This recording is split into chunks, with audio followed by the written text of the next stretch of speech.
আজকে তৈরি করছি তরমুজের লাড্ডু। খুব অল্প উপকরণ দিয়ে খুব সহজেই আপনারা বাড়িতেই এই লাড্ডু তৈরি করে খেতে পারেন।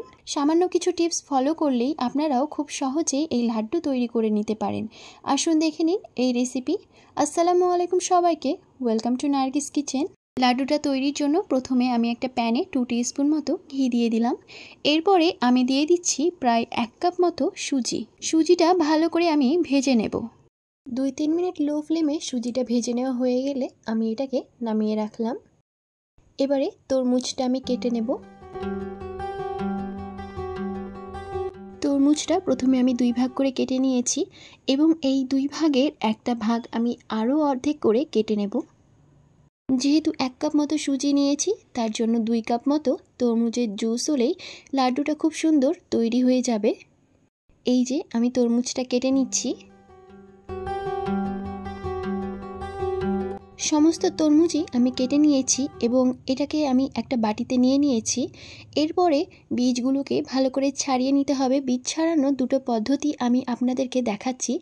এই যে আমি শুধুমাত্র চাকু দিয়ে প্রথমে ছাড়িয়ে নিয়েছি বীজগুলোকে। এছাড়াও এই রকম ম্যাশার দিয়ে আপনারা ম্যাশ করে নিয়েও তরমুজের জুস ছেঁকে নিতে পারেন। এবং এই যে আমি ছেঁকে নিচ্ছি এখানে বড় ছ্যাকনা দিয়ে।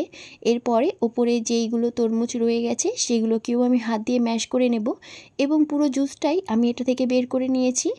জাস্ট আপনাদেরকে দেখানোর জন্য আমি 2টো পদ্ধতিতে করলাম। আপনাদের যেটা সুবিধে মনে হবে সেটাতেই আপনারা করবেন। এবারে আমি দুটোকে মিশিয়ে নিচ্ছি যেহেতু আমার পুরো তরমুজের জুসটাই লেগে যাবে। এখানে প্রায় 2.5 কাপ মতো তরমুজের জুস আমি নিয়েছি। এবার এটাকে আমি ঘন করে জাল করে নেব। কিছুটা জাল হয়ে এলে আমি তারপরে চিনিটাকে দিয়ে দিলাম। মিষ্টিটা আপনারা আপনাদের পছন্দ মতো দিতে পারেন, কম বেশি অবশ্যই করতে পারেন। এবারে জাল দিয়ে ঘন করে নেব। এই পর্যায়ে যখন তরমুজের জুসটা হাফ হয়ে আসবে ঘন হয়ে, তখন সুজিগুলোকে দিয়ে দিতে হবে। এবারে আমি কিছুটা পরিমাণে ড্রাই ফ্রুটস দিয়ে দিলাম। আমার বাদাম এবং কাজু বাদামকে আমি কুচিয়ে নিয়েছিলাম, এটাকে দিয়ে দিলাম এবং কিশমিশ দিয়েছি কিছুটা। আর দিলাম একটু ফুড কালার, এটা পুরোই অপশনাল।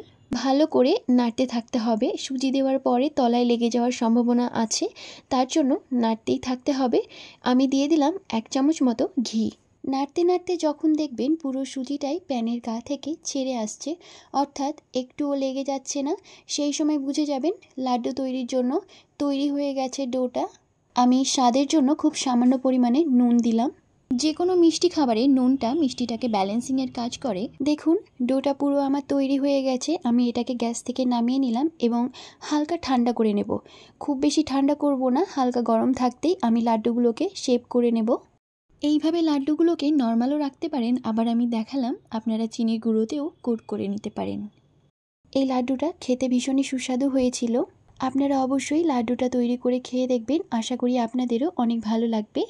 যদি আমার এই লাড্ডু তৈরির রেসিপি আপনাদের ভালো লেগে থাকে তাহলে একটি লাইক করে দেবেন, সাবস্ক্রাইব করে আমার চ্যানেলের সাথে থাকবেন, কমেন্ট করে অবশ্যই জানাবেন। আজকের মতো আসি, আল্লাহ হাফিজ। আমি চলে আসবো আবারও কোনো নতুন একটি রেসিপি নিয়ে। ততক্ষণ পর্যন্ত সবাই ভালো থাকবেন, সুস্থ থাকবেন।